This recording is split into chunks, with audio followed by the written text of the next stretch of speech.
Hello! Welcome to another episode of Todd Plays AI Dungeon. We're going to dive back into the kingdom of Goodspot. And it's been a while since I played this last, so there's been a lot of updates. But let's see here. So as far as the adventure goes, we just met Eldra, who is the keeper of the sacred grove, and she wants us to help save the sacred grove from evilness. A twisted amalgamation of nature and dark magic. The Shadow Briar. Okay, so we're gonna go kill the Shadow Briar in the sacred grove. So that sounds cool. Let's go ahead. Whoops. Oh no, what's happening? Okay, let's go ahead and take one action. Actually, here, before I do that, let's talk about some of the updates that have happened since the last time I played. They have a whole bunch of new AI models. There's Hermes, there's 3 Pegasi, there's Mistral Small, there's Mistral Large 2. Exciting stuff. Okay, so Mistral Small seems fine. Seems good. It has an incredibly large context available, so that's pretty cool. Pegasus 8B is based on Llama. It seems fine. Pegasus 8X7B is a better version of Mixtral. So if you liked Mixtral before, probably because of its incredibly large context size, but if you liked Mixtral, Pegasus 8X7B is just a better version of Mixtral, so that'll continue to do you well. Pegasus 70B is the new Llama. It's like Pegasus 8B is an improved Llama. 70B is a bigger improved Llama. Now, I don't know all the specific details, but the 8B and the 70B has to do with how much data it was trained on, I believe. So, I mean, the 70B is a bigger number. It's got 62 more Bs than the Pegasus 8B, so it's obviously better. But yeah, I played with it. It's pretty good. Then they rolled out Hermes 370B. Hermes is a better version of Llama than Pegasus 70B was, in my opinion. I think Hermes is pretty great. It has a high context availability. I think it's better than Pegasus 70B or Pegasus 8B or the original Llama. I think Hermes is pretty great. Wizard is still here. I believe Wizard was out when we talked before. Wizard had been in fact, I'm sure it was. Wizard had been my main go-to last time I recorded one of these videos. I loved Wizard. I still love Wizard, but I have a new favorite. It's Mistral Large 2. It's extremely expensive, doesn't have a lot of context, but it does very good. It does very good. Okay, so I used to love Wizard, and I struggled with the fact that Wizard only gives you 4,000 context when you're on the $50 a month tier. Wizard only gives you 4,000 context before you have to start spending credits to get more, I felt like that was so restrictive, so tight to try to use it without spending credits. I thought that was incredibly challenging. But now that I love Mr. Large 2, it, without spending any credits, only gives you 2,000. So I basically have to spend credits to make Mr. Large 2 work for me, because 2,000 context is so small. It's teeny tiny. So Mr. Large 2 is, because I have to use credits to make it effective, I don't use it all the time. I use Hermes when I don't feel like spending credits. Hermes is, or I'll do Wizard sometimes, I guess. Hermes makes mistakes more so than Wizard. But I think Hermes does better character interactions. So I like Hermes for conversations. Wizard and Mistral 2 I like better for most other things. But anyway, I I like Mistral 2. It's just it is expensive because you'll run out of tokens if you spend too many. Anyway, I love them all. They're all improvements. I mean, every one of these is better than the ones we had in the past. I guess they still have Mythomax and TIE Fighter and regular Mixtral. And I guess if you're using the free subscription, those are going to be fine. But all these other ones are better. As far as which ones are better than the others, I've mostly been using Hermes and Mr. Large 2 ever since all these came out. So I don't really know specifically about the others. So much of it is personal. Your personal opinion, just what you like. I know there's some people on the Discord who have created AI instructions specifically for particular AI models. And for that reason, they really like whatever their particular model is. They've really streamlined their AI instructions for that. So, everyone's different. Try them all out. And really, Mr. Large 2 is the best if you can afford it. But if you can't afford it, Hermes is great. Pegasus 70B is great. I was playing with Mistral Small earlier. It's very competent. Like, Mistral Small is better than the models I was using a year ago on AI Dungeon. So really, it's all good. Use what you like and what you can afford. Okay, there's some other stuff they've added. We have all the memory stuff now. Boop. The memory bank and the auto summarization. I think the last time I recorded a video, these were only in beta. They're now in the regular full-on game, so you can use them. I almost always turn them on. Sometimes I'll turn them off when I'm using Mr. Large 2 to save context, because the memory bank, the memories that load use context. Although the great thing about the memory bank is it'll make memories of all the important things that happen, but it won't use all of them at once. It'll only use the ones that it thinks are relevant for the situation. So that's really cool. The auto summarization is always loaded, and it's a little bit long if you've been playing for a long time. But on the other hand, it's better than trying to load the whole adventure. So I mean, it's still great. But I like to bump up the context length on Mr. Large to at least 8,000.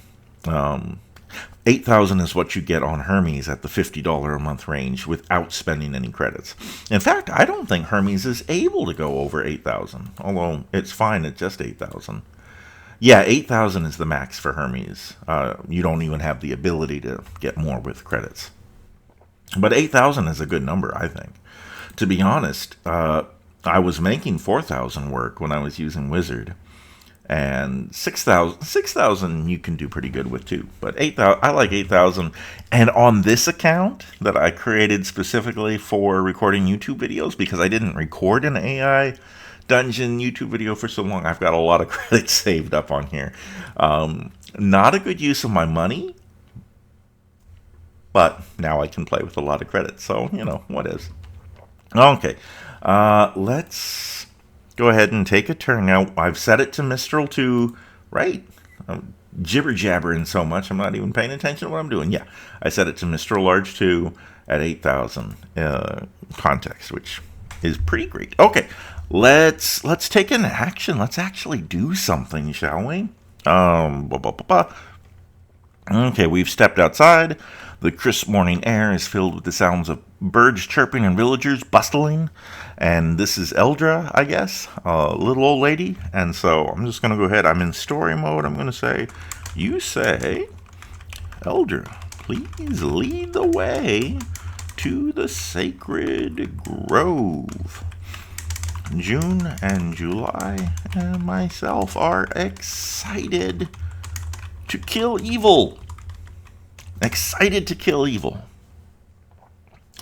Think.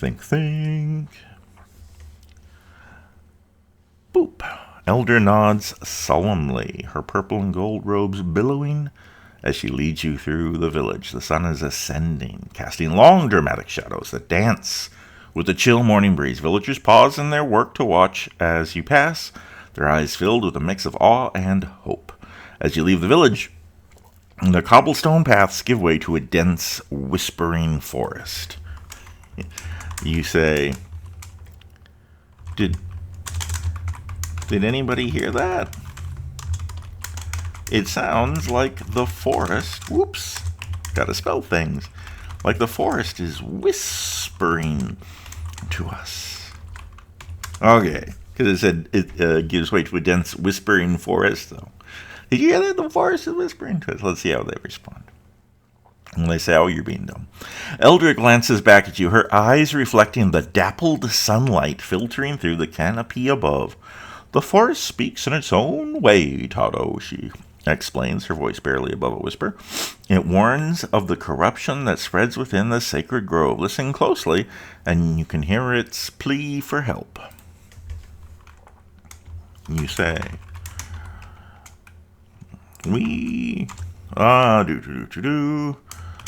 Tell us about where was it? Oh, here it is. Okay, the Shadow Briar. I'm trying to copy it, you silly thing. Okay. Tell us about the Shadow Briar. What is this thing? Like a shadow? Is it a briar? I don't see how it could be both. How can you have a briar made of shadows? That makes no sense. Tell us what it is. The Shadow Briar was once a magnificent oak, the heart of the sacred grove. It was a big tree. It was once a big tree. It was said to possess healing properties. Its leaves and bark infused with the essence of life itself. But something twisted and corrupt took root within it. Took root. It's a tree. That makes sense. Transforming the once benevolent tree into a monstrous abomination. Sounds like a job for Choppy, you say. Okay, here, I'm going to change. It's a big tree? Question mark? Sounds like a job for Choppy, you say. I've forgotten if it is June or if it is July who has an axe named Choppy. We're going to find out. Elder shakes her head, her voice laced with concern. The Shadow Briar is no ordinary tree. July, its roots writhe like serpents, and its branches lash out with a malevolent will. The very air around it is thick with decay and dark magic. Those who venture too close are ensnared, their life force strained. I'm surprised July didn't say anything. Eldra talked to July. The Shadow Briar is no tree, ordinary tree, July. I want to get July and June talking. I could say story, July says, but okay, maybe no, I'm gonna try one more time the old-fashioned way. You poke July in the ribs and say, I think Choppy is more than a match for the thing, the shadowy briar, for the Shadow Briar. Don't you, July? Okay, so now I'm directly asking her a question. It would be rude for her not to answer. So let's see what she says. The briar's insatiable hunger. July grins, her eyes gleaming with determination. You bet, Toto. Choppy's never met a tree it couldn't fell. She hefts her axe, the blade glinting in the dappled sunlight. Besides, I've always wanted to chop down an evil tree. It's like a twisted version of a lumberjack competition. Yeah. Okay, fair. You laugh. Ha ha ha ha ha. Ha ha ha ha ha ha ha ha. Ha ha ha ha ha ha ha ha ha. Okay. That's true. I've never seen. Let's see. I've never seen a lumberjack competition that wasn't a little twisted. Have you, June? I'm just trying to get everyone to talk. Come on, ladies, join the conversation. It's just Eldra and I. You guys can say something. Let's get some convos going. June smirks, her eyes scanning the dense forest ahead. Only the ones where July participated, Tado. Those were certainly ... memorable. Elder leads you deeper into the woods, the air growing heavier and more oppressive with each step. The once vibrant greenery begins to show signs of decay, leaves browning and branches twisting into grotesque shapes. So the forest is getting spooky, y'all. I'm going to speed things up. I'm going to, in story mode, just say, and eventually you arrive. Eldra says, stop here, there, up ahead. Do you see it? Just around the bend, just around this turn is the shadow briar. It should be the shadow oak. If it was originally an oak tree, it should be the shadow oak. It should be the shadow tree. It should be the oak of shadow. It should be the tree of sadness or a tree of sorrow. It should have tree in the name, not briar. A briar's a thorny, prickly, viney thing, right? Not a tree. I don't think you get a briar from a tree. You can say it's evil all day long, but it's not a briar. It's a tree. Craziness. You and June and July stop and peek around at the shadow briar. Okay, we're peeking. Tell me what this thing looks like. I want to generate an image. As you peer around the gnarled trunk of an ancient tree, the sight of the shadow briar sends a shiver down your spine. The once magnificent oak now looms like a monstrous titan, its bark blackened and twisted, pulsating with an otherworldly malevolence. The roots writhe and coil like a nest of vipers, their tips barbed and dripping with viscous oozing ichor. Well, okay, if the roots are writhing and tipped with barbs, that's kind of briar-like, I guess. Okay, maybe it's fine.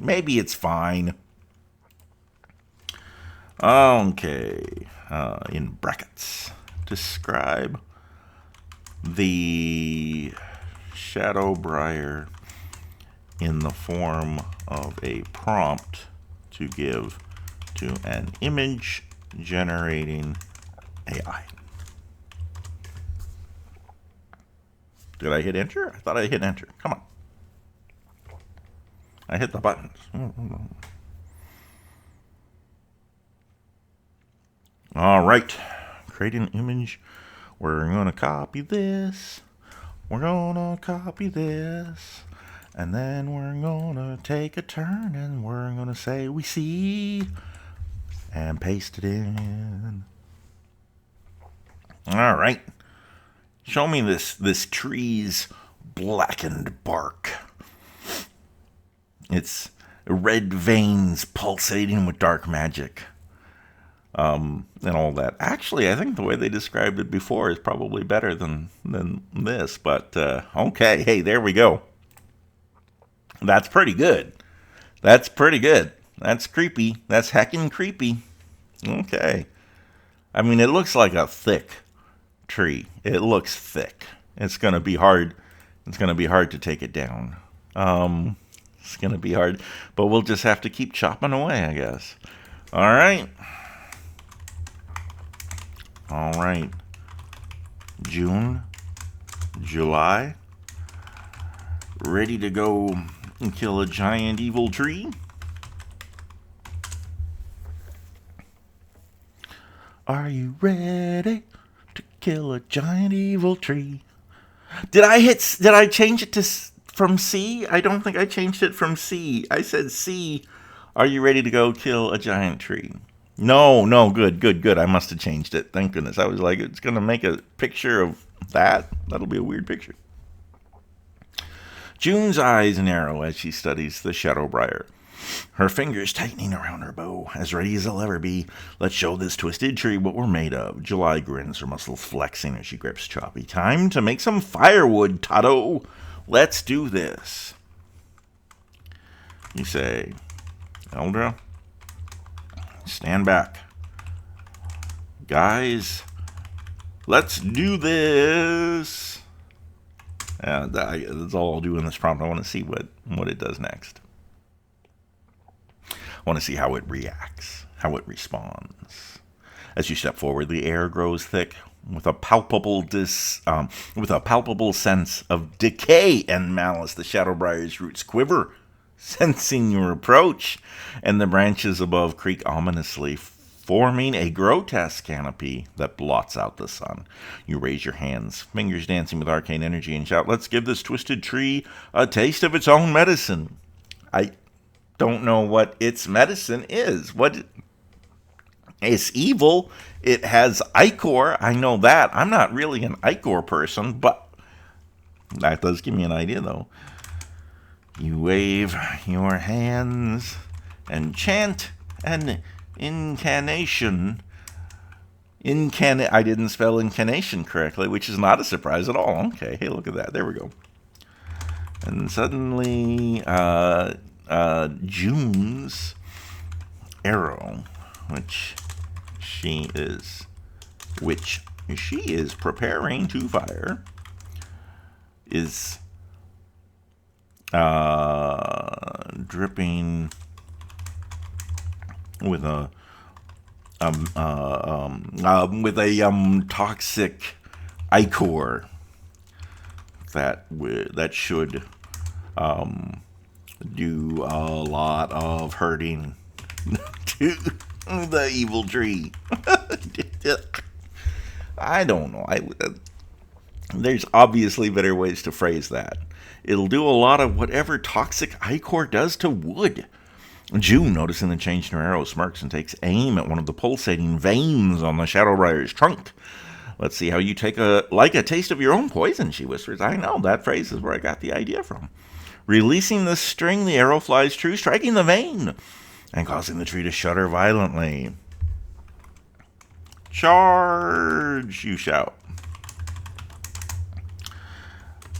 Come on. June's already hit it with my magic ichor arrow. Let's get July up in there. The shadow briar recoils, its roots thrashing wildly as the toxic ichor seeps into its twisted bark. July roars, charging forward with Choppy raised high. "Time to fell this monster," she bellows, her axe biting deep into one of the writhing roots. Black ichor sprays forth, coating her in a foul, sizzling liquid that only serves to fuel her fury. Oh no. She's been coated with a foul, sizzling liquid? That can't be good. What is it, acid?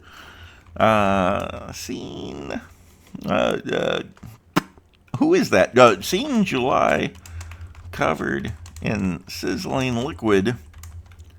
I didn't spell sizzling right, even though it was right there in front of me. I could have just looked at how it was spelled. You are filled with anger. "Don't sizzle my friend," you shout, "or I shall sizzle you too." And you cast a fireball directly at the tree's trunk. Fireball's a wizard's favorite spell anyway, right? Fireballs are a wizard's best friend. The fireball erupts from your hands, a blazing comet that streaks through the air and slams into the shadow briar's trunk with a thunderous explosion. The inferno engulfs the twisted bark, the flames hungrily licking at the oozing veins, causing the tree to writhe in agony. It's a animated tree. I love Ents, and this thing is kind of giving off big evil Ent energy. So I like nice Ents. I don't like evil ones, I guess. The roots lash out, narrowly missing July as she dances back, her eyes reflected in the fiery chaos. Time to bring the thunder. I said it in all caps, so you know I'm yelling. You shout as you summon a lightning bolt from the heavens directly upon the tree. Upon the tree. Upon.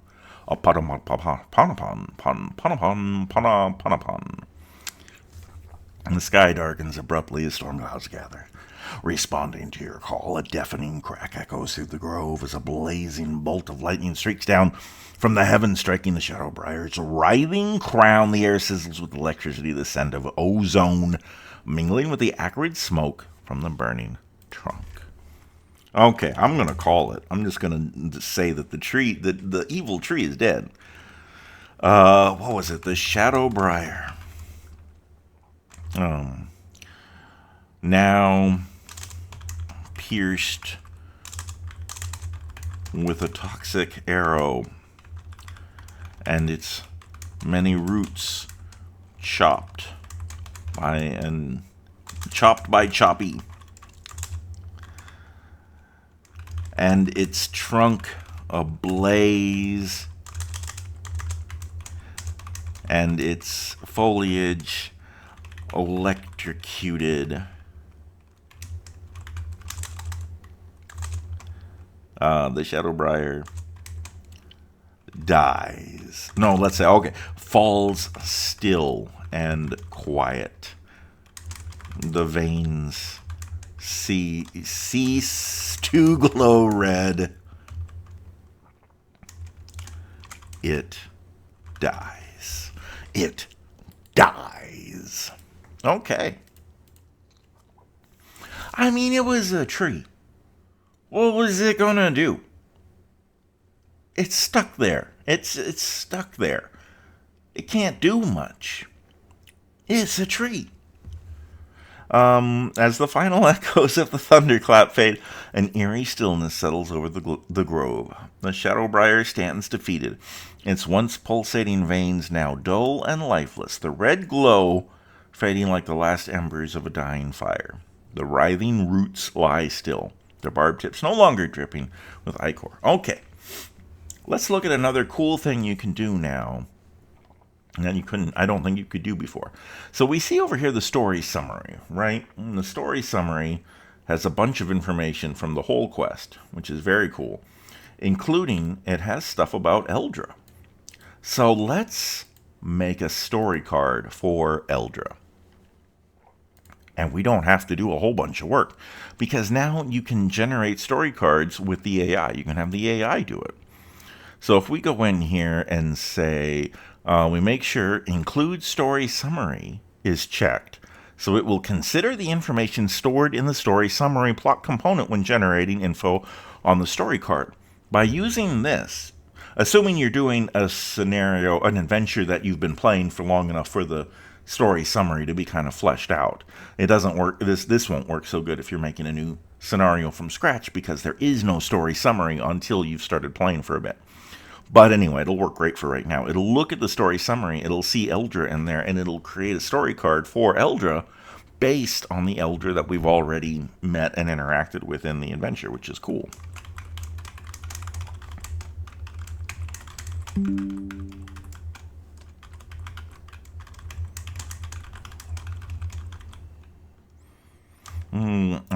Who led the party to the sacred grove? Okay. And so we go. So I went into generator settings, and in AI instructions, I told it what to do.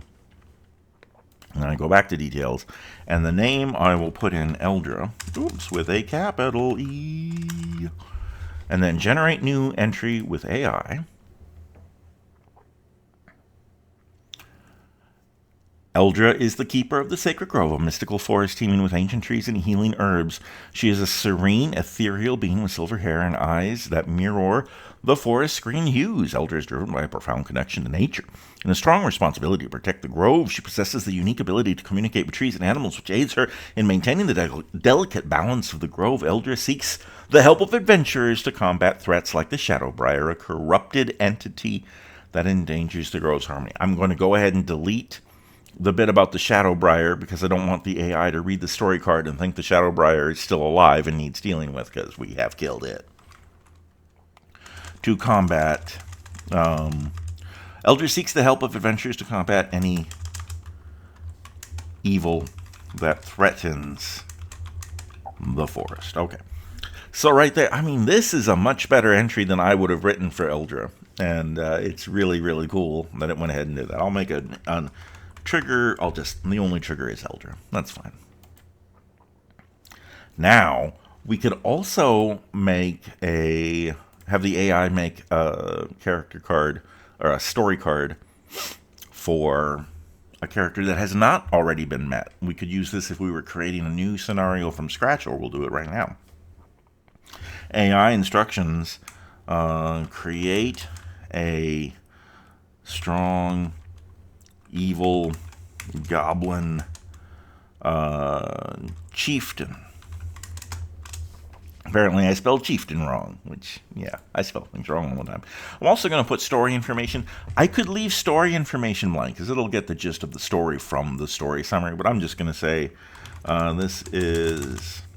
this story is a Dungeons and Dragons inspired fantasy adventure story. Okay, so we've got the AI instructions here. Say create a strong evil goblin chieftain. The story information is just, this is a D&D adventure story. So we go back to the details and we say generate a new name and entry with AI. And it will look at the instructions I've given it, and it will create for us Grogmuck the Malevolent. Grogmuck the Malevolent leads the goblin tribes with an iron fist standing at 4 feet tall, which is tall for a goblin. He wields a serrated spear named Bloodthorn. Grogmuck's twisted face, marked by scars and missing eye, strikes fear into his enemies. His cunning mind plots constant raids and ambushes. Grogmuck seeks to dominate all other goblin chieftains, aiming to create a vast goblin empire. He commands a legion of goblin warriors, each trained in ruthless tactics and loyalty only to him. Triggers: Grogmuck the Malevolent. I'm going to put a comment here, so just Grogmuck will trigger it, or we'll say because malevolent could be a word we use other times. Or I'm also going to add goblin, maybe I'll just say chief. Goblin chief. How do you spell chief? Okay, so that ought to work. And then I'm going to take a copy of this. So, I mean, obviously you can still write all of your story cards by hand if you want. I still do that a lot. But sometimes if you're just in a hurry, or you're making an NPC that you don't know is going to be very important, but you do want it to remember the NPC for later, you can do that. I do it a lot. I use the AI a lot in this exact scenario when I've had a character, an NPC like Eldra, that the AI made up because it fit the narrative at the time. And we've had some interactions with her, enough to the point where she already kind of has a personality and a role in the story. And I don't want to just reword all of that again. I can just have the AI say, look at the story summary. You see all this stuff she done said and done? Just make a story card that matches that, and bam, easy peasy. All right. And now that the tree's dead, an evil laugh echoes through the grove. Eldra runs over to you three, and says, "You did it. You killed the evil, corrupted Shadow Briar. But who is making that evil sounding laugh? And then a group of goblins emerges from the woods. Their leader wears a crown of poorly crafted wood and says, "For I am Grogmuck, leader of this band of goblins. Who did you think corrupted the mighty oak in the first place? My shamans, on my orders, transformed your lame-ass tree into the Shadow Briar. And now, those who have killed my creation must also be killed." Okay, I gave it a lot. I said a lot of things there. Let's see how it reacts. Think. Okay. Grogmonk standing at 4 feet tall with a serrated spear named Bloodthorn. Thank you. It obviously accessed the story card. Levels his weapon at you, his twisted face marked by scars and a missing eye contort with rage. You defy Grogmuck the Malevolent, he snarls, his voice a guttural growl. You say, "You have no right to screw around with sacred trees. You goblin buttface." That'll get him. He'll be like, "I don't have a butt for a face. You have a butt for a face. It's time to die." Grogmuck's eyes narrow, his grip tightening on Bloodthorn. "You dare insult Grogmuck? You will pay for your insolence." I don't know that a goblin would talk this way, actually. I need to tell the AI, make the goblin talk dumber. He hisses. I guess, you know what, though? It's my fault. I'm the one who typed the first several sentences he said, and I made him talk normal. So the AI is just doing what I told it to do, really. I'm sorry, AI. I'm sorry, AI Dungeon. That actually, you know what? It was my fault. I set the precedence that this is how he talks. My bad. Grogmuck's eyes narrow, blah, blah, blah. He hisses his band of goblins armed with crude weapons, and shields fan out behind him. "Shamans, strengthen our warriors," he shouts. Okay, so we're going to fight some goblins, but that's going to have to wait until next time. Thank you for watching, everybody. This has been a lot of fun. I'm gonna try to do more of these soonishly. Thanks for watching. We'll play again soon. Thank you and good night.